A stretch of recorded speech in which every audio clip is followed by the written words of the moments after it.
Welcome to this evening's webinar hosted by Blue Mountain City Council and Ecotourism Australia. I'd like to begin by acknowledging the Darug and Gundungurra people, the traditional custodians of this land where we meet upon today. We pay our respects to the elders past, present and emerging. Thank you for coming to today's webinar and for your interest in learning more about the journey to become eco-certified. The Blue Mountains was one of 6 bushfire-affected regions selected for funding by the Worldwide Fund for Nature and Ecotourism Australia to undergo the Eco Destination Certification. We feel that this program aligns perfectly with our sustainability values in the Blue Mountains and our vision to become a hub for sustainable living and planetary health. While Council is managing the destination application, there's also grant funding available to help local businesses on their journey of joining us in becoming eco-certified. I'll pass over to Nadine from Ecotourism Australia, who will share a little bit more about the program. Thank you, Justine. I'm Nadine, I'm the Certification Manager at Ecotourism Australia. So I will today talk to you a bit more about our eco-certification for businesses and what that means for your region as well. So I will start sharing my screen with you.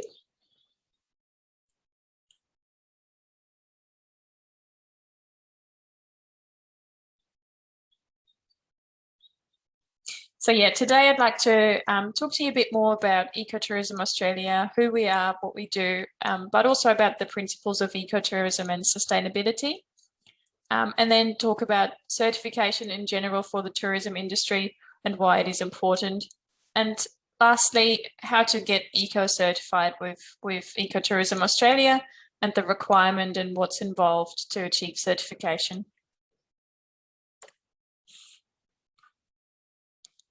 Ecotourism Australia is a not-for-profit organisation based in Brisbane.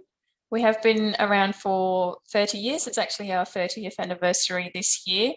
And we were the first national ecotourism body in the world. Our main program is the Eco Certification for Businesses that was launched in '96. So it has also been one of the world's longest running ecotourism certifications out there. Our main purpose is designing and delivering certification programs for the tourism industry, which has for over 25 years has mainly been for tourism businesses, so accommodation businesses, attractions and tours.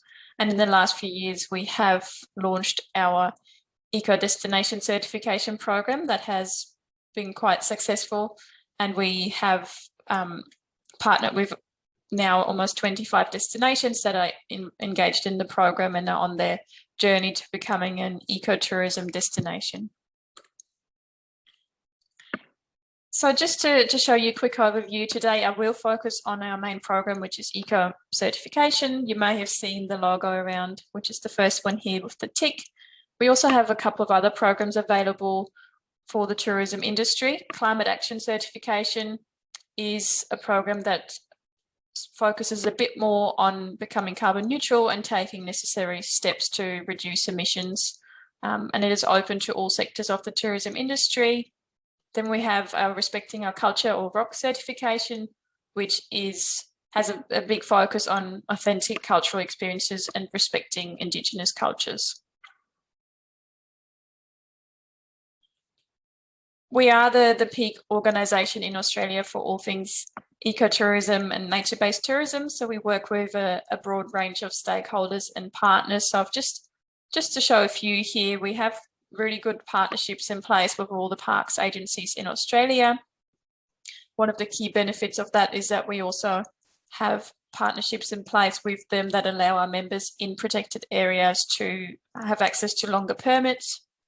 WWF, the World Wildlife Fund Australia, has been a new key partner for us to do with bushfire recovery and helping destinations along the way to build back better after fires, but also a few other organisations such as all the main marketing partners in Tourism Australia, all the state industry councils and individual councils as well.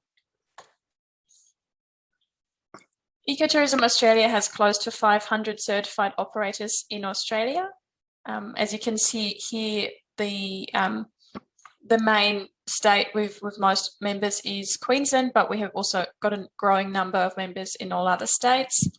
Most of our members are tour operators, so up to 70% are operating tours, and that ranges from anything to do with whale watching, snorkeling, diving, kayaking. There's no limit to eco-tours these days. And then 20% roughly are made up of accommodation businesses. Again, that ranges from small glamping businesses and caravan parks to high-end eco-lodges. And 10% are key tourism attractions around the country, whether that are that's lookouts or wildlife parks and zoos.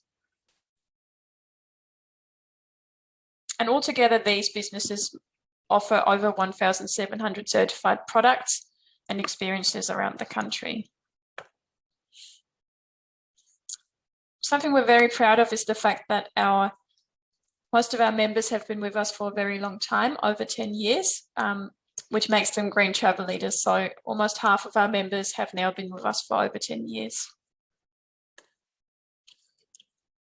Here you can see a quick selection of some of the experiences that we offer and our members that are certified with us. So on the left, I picked some of our key attractions around the country. So treetop challenges, caves, and places like Scenic World or Skyrail are certified attractions. In the middle, you can see some of our tours. Again, that ranges from anything that's land-based to marine tours across the country, and even scenic flights and other ways to explore Australia.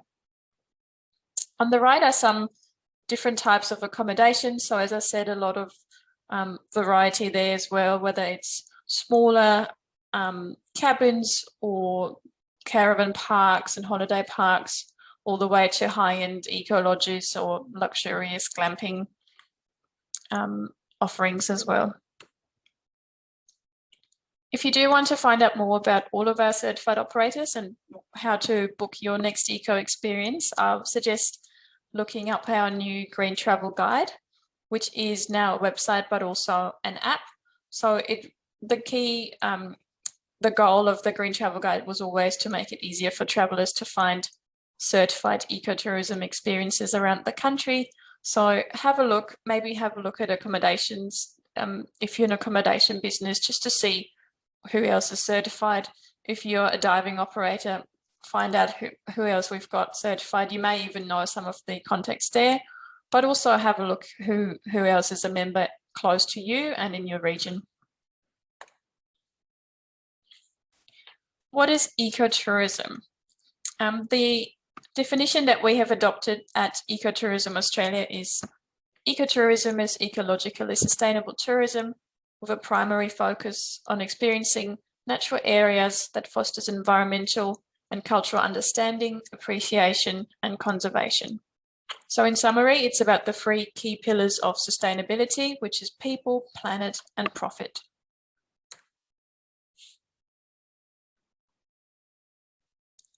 The key components that make ecotourism different to nature-based tourism and sustainable tourism in general, that the key focus is obviously that it is nature-based, which means it is about customers exploring the outdoors and experiencing nature in a different way.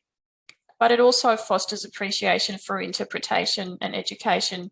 And the key example you can see here on this slide, which is a guided tour. So you not only see a great place on your holiday, you actually have some take-home messages and you learn something on your tour, whether that it is about the wildlife, the scenery, or even just, the people, and you're having a good time, but you're also really learning something that can help you when you're back home and might help you even to make some more sustainable choices in your personal life.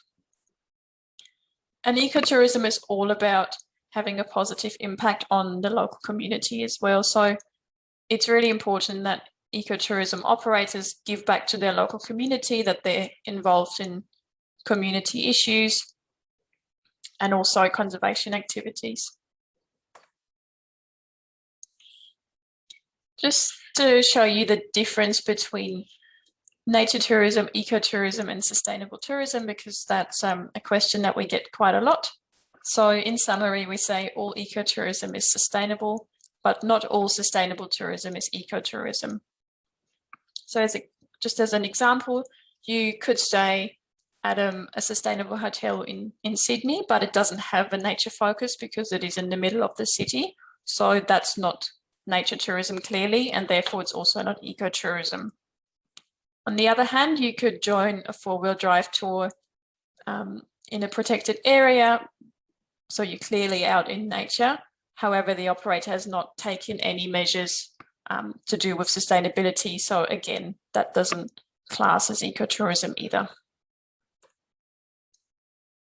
Certification and why it is important for the tourism industry to adopt certification programs. The key reason to undertake a program such as the eco certification is that it is a fantastic business development tool. Whether you are a new business that is just learning about sustainability and you're just looking for some structure and guidance on where to start, because it clearly can be quite overwhelming at first, certification gives you that structure and that guidance throughout the program. So that would be a key reason to get certified. But on the other hand, if you're already a business that has adopted quite a few eco and sustainability measures, then you may just want to get recognition for all your efforts. And then again, it's not just you saying that you're doing the right things, it is independently verified and audited regularly through an organisation like ours, which gives you that credibility as well. As already said in the beginning, we do work with all the parks agencies, and because of the recognition of the logo and all the requirements that come with it, it is often fantastic for our members to be able to get extended permits and licenses in national parks, because it really helps the industry to recognise quality operators that are doing the right thing. So it is a win-win situation for parks agencies as well, that they're able to trust a certification like ours, and they know that if an operator has got eco certification, they meet certain standards to operate in their protected areas. And it comes back to the Green Travel Guide. We wanted to make it easy for travellers to find authentic experiences that are certified, that they can trust. So it provides that reassurance to travellers, and knowing what is behind a label, and if they see the logo, they can look it up and they know what the operator had to do to achieve this.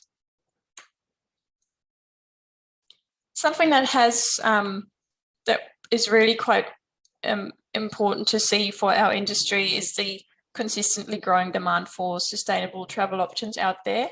And I've just put a few stats here from Booking.com, which is the world's largest online travel agent. So they publish a sustainability report every year. These stats are from last year. Important to know it's post-COVID, so COVID had already occurred. And they have interviewed over 20,000 global travellers about how they feel about sustainable travel. And what's great to see is that 53% of those global travellers said they want to travel more sustainably in the future, because COVID has actually amped up their awareness about the impact they're having on the environment when they travel, and local communities as well. So people are more aware of the impact they're having when they are booking a trip and visiting a destination. Another 55% said they want to see how their spending will go back into supporting the local community, which is fantastic. That's exactly what ecotourism is all about.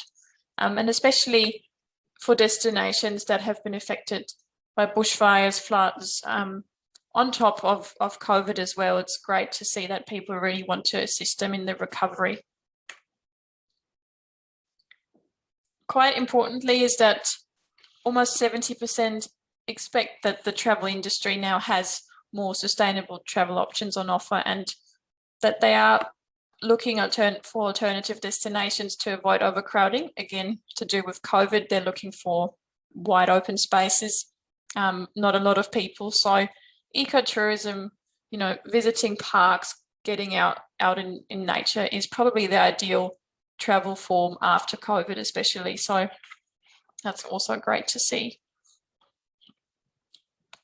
And again, 67% want their travel choices to support the recovery of destinations they visit, which is fantastic because that is really important to ecotourism, that the money that is spent on traveling there is actually staying in the community, whether it is staying at an accommodation, booking a local eco tour, eating at a local restaurant, or just trying some local produce. It's important that the region benefits from that.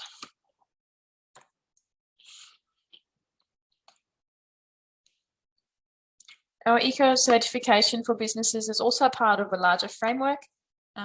We have a number of participating destinations now in our eco destination program.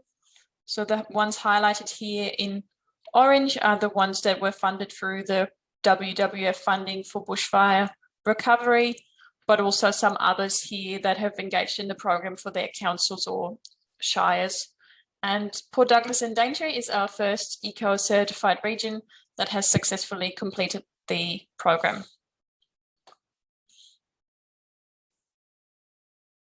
Now, a bit more about the process of getting eco-certified for your business and what's involved.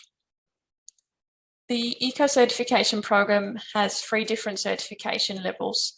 So nature tourism is the first level, then ecotourism and advanced ecotourism.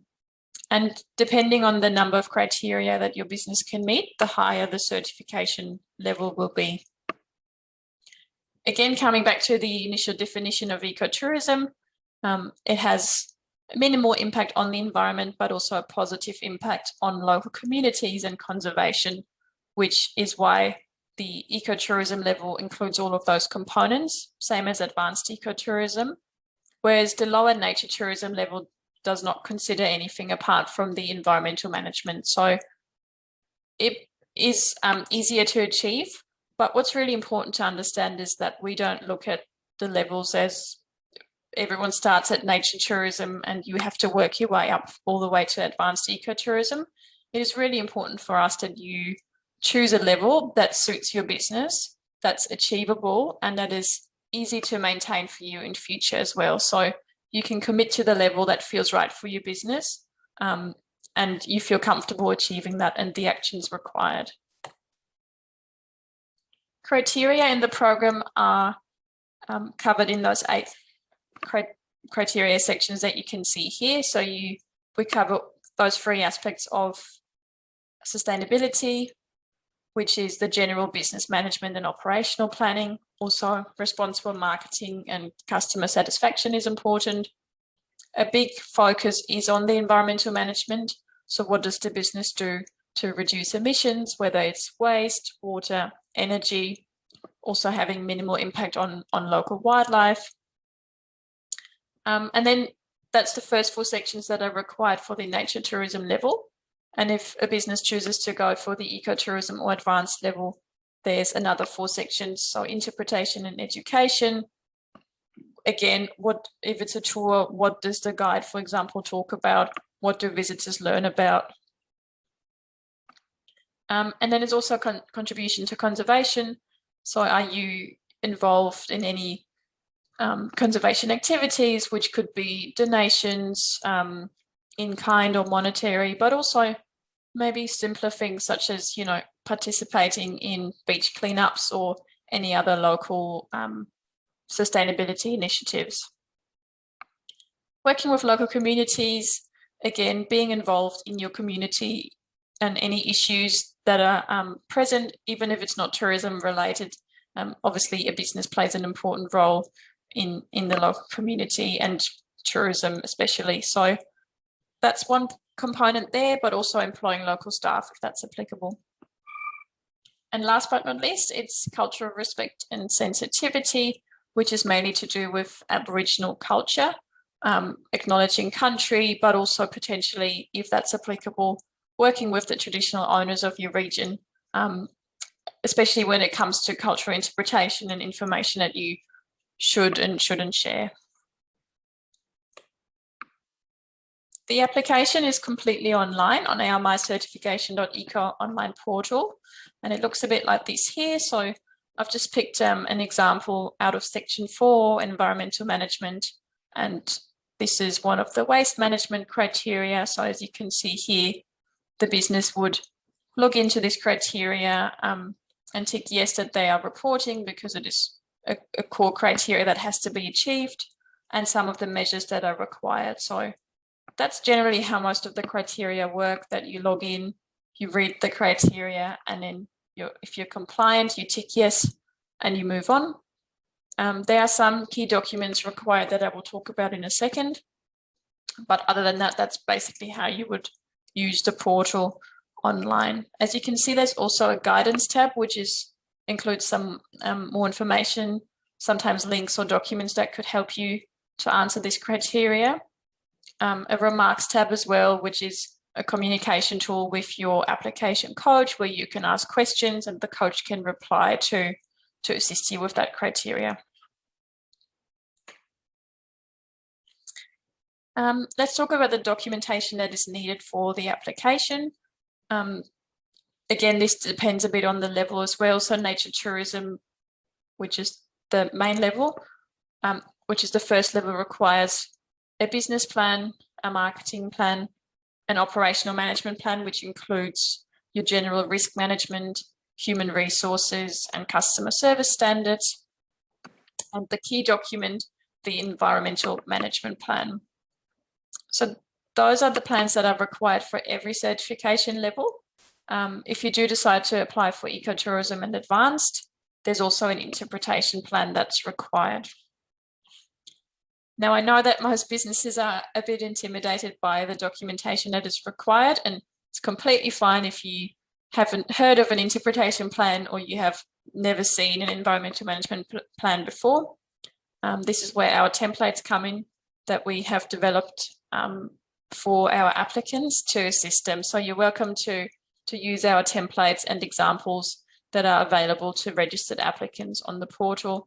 And what's really great about these plans and documents is that they are used well beyond our application, whether it is for tourism awards or grants or any other insurance applications, for example. Those documents really come in handy because they're just part of a good business sustainability. Our annual certification fees are listed here. So our system is based on the annual turnover of the business, and you can see the different categories here on the left. The lowest turnover is below $250,000 a year, and the ongoing annual fee for that is $580. That fee is to be paid upon registration, which can be done through our website, and then every 12 months on the anniversary of the certification, it renews. There are no hidden fees. Everything is included, including the audit fees, which are on-site audits that occur every 3 years to check that the business is maintaining the certification requirements. It contains all the business templates and documents that I've just mentioned, unlimited support and one-on-one coaching with one of our application coaches. If you do need help, we want to make sure that we achieve certification together, and you can always give us a call or send us an email or book in a free coaching session with us. Free marketing exposure, we do promote our members. Just as an example, last week we had some of our staff at ATE in Sydney to represent our 500 members. We also run a number of campaigns throughout the year that members can get involved in, whether it's articles or particular sections of the industry that we would like to highlight on social media and other channels. So today for Blue Mountains City Council, I'm pleased to announce that because of the partnership with the World Wildlife Fund, the Council and Ecotourism Australia, we're able to offer a $500 subsidy on your first year certification fee. That is an EOI process that runs until the 30th of June, and it is for up to 10 eligible tourism businesses that are interested in getting eco-certified.